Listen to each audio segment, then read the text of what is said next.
Hello and welcome back to the Best Travel channel.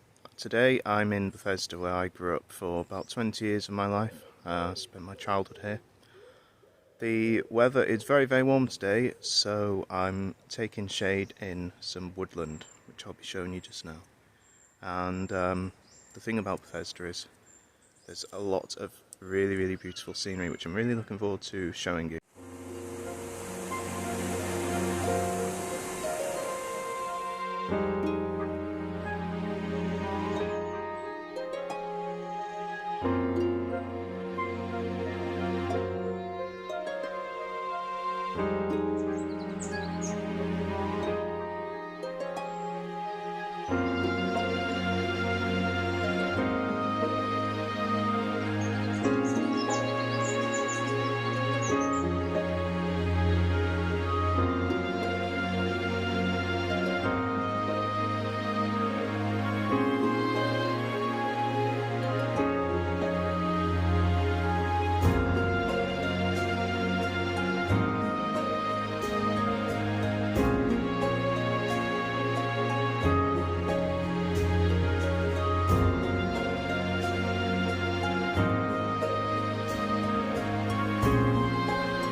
So the woodland that I'm in is called Braich Melyn, which in Welsh means, well, melyn means yellow, and Braich means either an arm or an upper part of something. So the woodland here just runs alongside Penrhyn Quarry, which is where I'm going to be showing you in a bit. So I'll just show you.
So before tourism was slate, and behind me you can see the slate. Slate has been mined for about 500 years, although it became a much more popular thing later on, and that's when the town of Bethesda boomed, so to speak. There was lots of dynamite used, but before that obviously hand. Back in its heyday, thousands of people would have been employed to mine this slate, and it would have been used for roofing and other construction materials.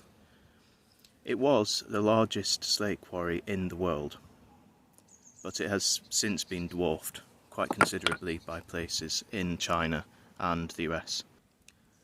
The man that brought the jobs was Lord Pennant, an English lord at the House of Commons, and he made quite a tidy amount from this business. And before that, he was a slave trade owner. He had about 6 sugar plantations in Jamaica. And when the slave trade was abolished, or rather it was illegal to keep slaves, he received a compensation for having his sugar plantations taken from him. And they say the amount that he received was the same amount, roughly, that he spent on constructing Penrhyn Castle, which is a popular tourist destination just outside Bangor, which I won't be showing you, but you can check it out, it's quite interesting.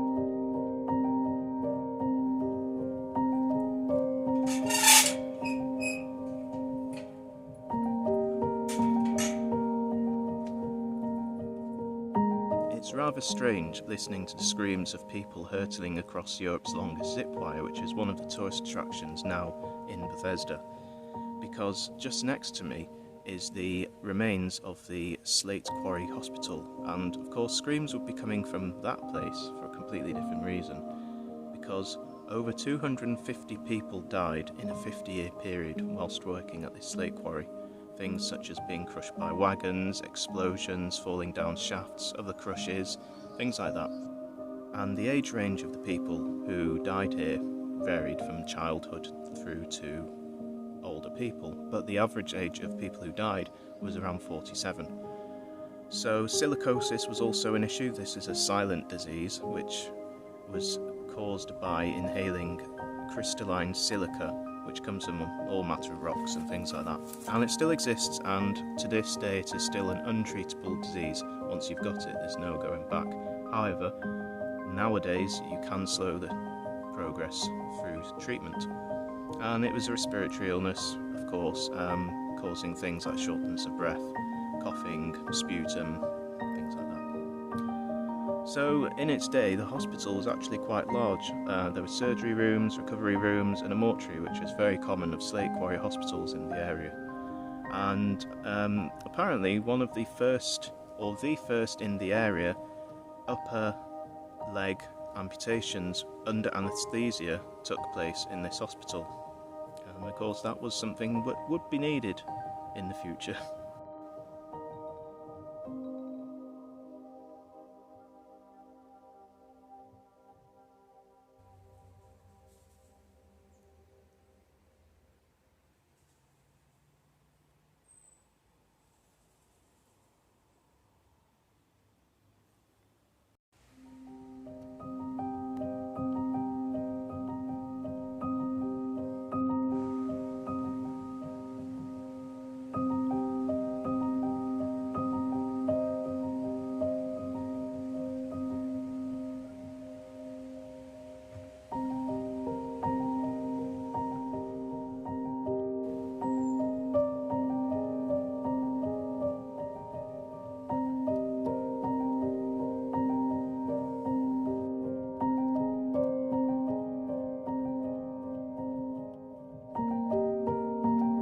I mean, of course it made complete sense to build the quarry hospital out of the stuff you were quarrying.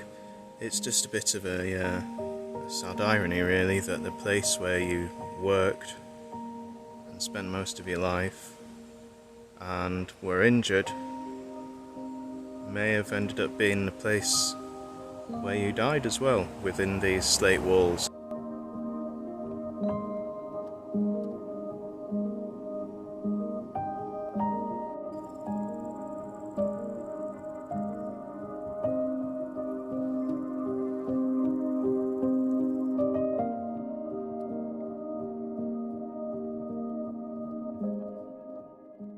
You may or may not be able to hear it, but one thing you find around here is grasshoppers.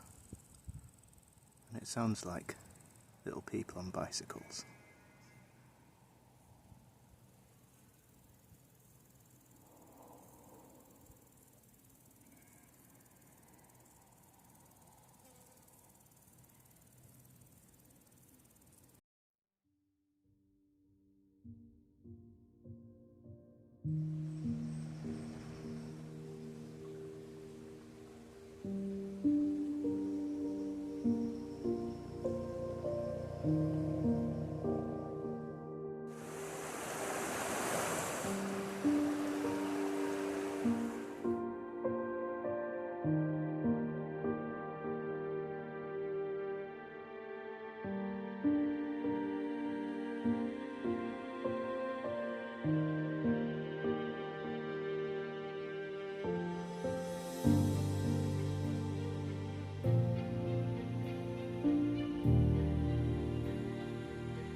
So we're just going to check out an abandoned churchyard, and there was a chapel here as well.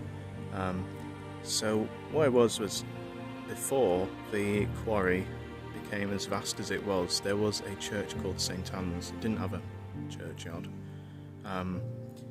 but the churchyard and chapel were moved over here, and the old church was eventually completely covered by the quarry. So this church was consecrated, and its churchyard, in 1848, I believe, and it was left to ruin about 100 years ago.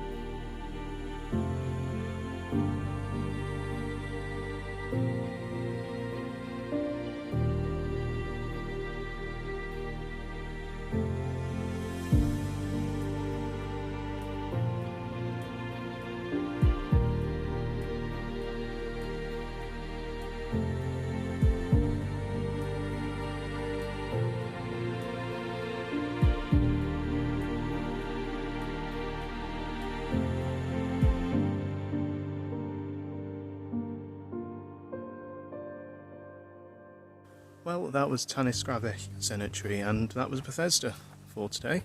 I hope you've enjoyed the little tour, and I will see you next time. Bye for now.